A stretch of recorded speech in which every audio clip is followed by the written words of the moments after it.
So అప్పుడు already చాలామంది gathering అయిపోయి ఏదేదో ఆమెకు సంబంధించిన ఏదో చేసినట్టు ఉన్నారు. సో అక్కడికి నా ఒపీనియన్ ఉంది అంతే తప్ప నేను కూడా సోషల్ మీడియా చూసిందే చెప్తున్నాను. సో నేనేమంటున్నా అంటే ఆల్రెడీ గ్యాదరింగ్ అయిపోయారు కొంతమంది, గ్యాదరింగ్ చేసిందమ్మ. అప్పుడు డ్రగ్స్ కేసులో కొంతమందిని పట్టేసుకున్నారు, తీసేసుకున్నారు, వెళ్ళిపోయారు. ఆ రోజే స్టార్ట్ అయిపోయిందండి స్కామ్ గీమా ఏందనేది. కొంత అమౌంట్ కలెక్ట్ చేసుకుని తర్వాత అది స్కామ్గా బయటపడింది. సో ఇప్పుడు మంగ్లీ గారు కనపడ్డారా లేదనేది I don't know. So Mangli గారు ఎక్కడున్నారు అనేది బయటికి వస్తారండి, పోలీసులు తీసుకొస్తారు. ఎందుకంటే మొన్న మాట్లాడింది రీసెంట్గా మన పోలీస్ స్టేషన్ దగ్గర, అతను నా తమ్ముడు కాదు, డబ్బులు కౌంట్ చేసేవాడు నా తమ్ముడు కాదు, నేను ఎలాంటి స్కామ్ చేయలేదు, నేను ఎలాంటి ద్రోహం చేయలేదు, నేను ఎవరికి ఎలాంటి పాపం చేయలేదు అన్నారు. సో పాపం చేసింది లేదనేది తెలంగాణ పోలీసులు తెలుస్తారండి, ఇందులో నో డౌట్.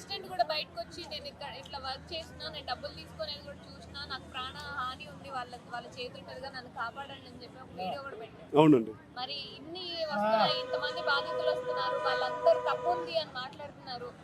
మరి బాధితుల తరపు నుంచి కానీ సుబ్బారావు గారి తరపు నుంచి కానీ ఎందుకు ఆవిడ కేసు వేయలేదు? అవన్నీ కేసుల గురించి అయితే నాకు ఐ డౌట్ నుండి, కానీ కంపల్సరీ మాత్రం స్కామ్ కంపల్సరీ జరిగింది. సో చాలా మంది బాధితులు పోలీస్ స్టేషన్కి వచ్చి తన గోడును విన్నవించుకుంటున్నారు. సో ఇంకోటి ఏంటంటే తన దగ్గర పనిచేసేవాడు చెప్తున్నాడు కాబట్టి ఇది కంపల్సరీ జరిగే ఉంటుంది. సో సోషల్ మీడియాలో ఇంకొకటి వచ్చింది, తన తమ్ముడు కౌంట్ చేస్తున్నట్టు. సో చాలా అమౌంట్ కట్టలుగా గుట్టలుగా పోసి కౌంట్ చేస్తున్నారు.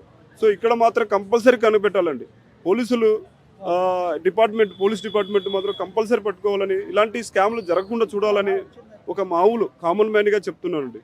అంటే ఇందులో గవర్నమెంట్ కూడా ఇన్వాల్వ్ అయి ఉంది, పొలిటికల్ గా చాలా మంది ఆవిడకి సపోర్ట్ చేస్తున్నారు, డబ్బులు ట్రాన్స్ఫర్ చేసినవి కూడా ఉన్నాయి అంటున్నారు. మరి గవర్నమెంట్ ఇన్వాల్వ్ కాకపోతే మరి ఆ బాధితులకు న్యాయం చేసేది ఎవరు? కంపల్సరీ న్యాయం చేయాలండి. గవర్నమెంట్ ఇన్వాల్వ్మెంట్ అయిందో లేదో మనకు తెలియదు, కానీ కంపల్సరీ మాత్రం ఇది బాధితులకు కొన్ని కోట్ల రూపాయలు, ఒక్కొక్కరి దగ్గర 10 కోట్లు 20 కోట్లు ఇలా 5 కోట్లు, కోటిన్నర ఇలాంటి అమౌంట్ను చాలా అమౌంట్ కలెక్ట్ చేసి దాదాపు 200 కోట్లు కలెక్ట్ చేసిందండి.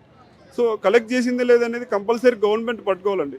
ఎంత గవర్నమెంట్ ఇన్వాల్వ్మెంట్ అయినా సెంట్రల్ గవర్నమెంట్కి వెళ్ళిపోవాలి. ఇలాంటి కేసులు సెంట్రల్ గవర్నమెంట్, సిబిఐ వీళ్ళందరికీ వెళ్ళిపోతే ఈ కేసు తొందరగా తెలుస్తుంది. సో నేనేమంటా అంటే బాధితులకు న్యాయం జరగాలి. ఇలాంటివే కాదండి, చాలా మటుకు ఇప్పుడు మంగ్లీ గురించే కాదండి, మంగ్లీ స్కామ్ గురించే కాదండి, యాక్చువల్ మామూలు స్కామ్లు చాలా జరుగుతాయి. ఒక సాఫ్ట్వేర్ పరంగా కొంత అమౌంట్ 3 లక్షలు తీసుకొని ఒక్కొక్కరి దగ్గర 200 కోట్లు ఒకటి తీసుకోవడము, ఒకటి రియల్ ఎస్టేట్ సంబంధించి కొన్ని స్కామ్ జరిగింది. భూమిలో తీసుకుంటే మీకు తక్కువ పడుతుందని 2 లక్షలు 3 లక్షలు మాత్రమే ఒక 25 స్క్వేర్ యార్డ్ దొరుకుతుందని ఇలా చాలా మంది అండి. ఇంకోటి ఏంటంటే రీసెంట్గా చిట్స్ ఫండ్ కూడా సంబంధించి చిట్ ఫండ్ అని కట్టించుకుంటున్నారు. చివరిగా 50 కోట్ల 60 కోట్ల కలెక్ట్ చేసుకుని దేశం వెళ్ళిపోతున్నారు. సో ఇలాంటి వాళ్ళను కూడా పట్టుకోవాలండి. ఒక మంగ్లీ కేసే కాదండి, దేశంలో ఇలాంటి చాలా జరుగుతున్నాయి. చిట్ ఫండ్స్ అనేది రీసెంట్గా దాదాపు 150 కోట్లు మోసం చేశారు. ఎంత దారుణం అంటే 20 ఏళ్ళు మంచిగా సంపాదిస్తూ పాటలు పాడుతూ ప్రోగ్రామ్ చేసుకుంటూ ఇదంతా చేస్తూ కూడా ఆవిడ ఎక్కడి నుంచి వచ్చిందో అదే పొజిషన్ ని మర్చిపోయి పేదల సొమ్ముని ఈ విధంగా దోచుకోవడంలో ఎంతవరకు న్యాయం అంటే? ఇదైతే న్యాయం కాదండి కంపల్సరీ. ఎందుకంటే ఇప్పుడు ఆల్రెడీ మంగ్లీ గారు చాలా భక్తి పాటలు పాడి, తెలంగాణ ఫోక్స్ పాటలు పాడి చాలా ఫేమస్ అయిపోయింది. అక్కడి నుంచి దాదాపు కొన్ని లక్షల కోట్ల రూపాయలు వస్తూ ఉంటుంది. సో మరి ఎందుకు ఆశ పుట్టింది అంటే డబ్బు అనేది ప్రతి ఒక్కరికి ఆశ పుడుతుందండి. సో ఇది అత్యాశ అండి. ఈ అత్యాశను తగ్గించుకోవాలి. ఈమె తగ్గించుకోలేదు, ఏదో స్కామ్ చేశారు. చూద్దాం ఎంతవరకు వెళ్తుంది అనేది. కంపల్సరీ స్కామ్ జరిగింది కాబట్టి బాధితులు ఒక్కొక్కరుగా వచ్చి పోలీస్ స్టేషన్లో ఫిర్యాదు చేస్తున్నారు. సో నేనేమంటున్నా అంటే స్కాములు జరగడం అనేది కామన్ అయిపోతుంది, కానీ మనము జనం పబ్లిక్ చాలా జాగ్రత్తగా ఉండాలి. 10 రూపాయలు పెట్టే ఇప్పుడు ఒక బిచ్చగాడికి 2 రూపాయలు 3 రూపాయలు వేయడానికి వెనకాడుతున్నాం. మనము ఏదో 1 లక్ష ఇస్తే 10 లక్షలు వస్తాయి 6 నెలల్లో, లేదా 1 కోటి ఇస్తే 2 కోట్లు వస్తాయని చెప్పి చాలామంది కట్టేస్తున్నారు. సో పబ్లిక్ ప్లీజ్ అవేర్నెస్గా కొంచెం తెచ్చుకొని మీ డబ్బులు మీరు మిగిలించుకోవాల్సిగా కోరుతున్నాను. సో మంగ్లీ కేసే కాదండి, ఇలాంటి కేసులు చాలా ఉన్నాయి.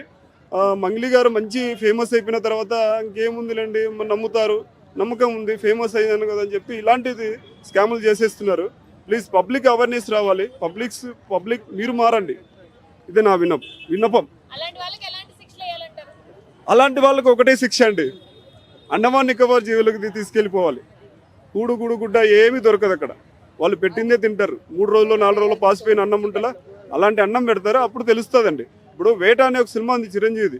ఆ సినిమాలో అండమాన్ నికోబార్ దీవుల్లో అండమాన్ జైల్లో వేసినప్పుడు వాళ్ళ ఫుడ్ వాసన వస్తుంటుంది, భయంకరమైన వాసన. 3 రోజులతో 4 రోజులతో పెడతారు ఫుడ్. ఆ ఫుడ్ తిని మనిషి అనేవాడు బతకలేడు.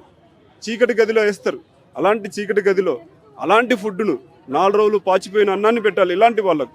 ఇంకో జన్మలో అన్నట్టు స్కామ్లు కాదు కదండి, ఇంకొక వాడి జోలికి వెళ్ళరండి. వాడి జీవితం వాడు చూసుకుంటాడు. ఏదైనా కానీ స్కామ్లు కానీ అత్యాచారాలు కానీ మానభంగాలు కానీ చేస్తే అండమాన్ నికోబార్లో 3 రోజులు 4 రోజులు పాచిపోయిన అన్నం పెట్టాలండి. ఇంకొకటి ఏంటి, చీకటి గదులు వేసి కుమ్మేయాలండి. ఇలాంటి వాళ్ళకి ఇలాంటి శిక్షలు వేయాలి అని నా మనవి.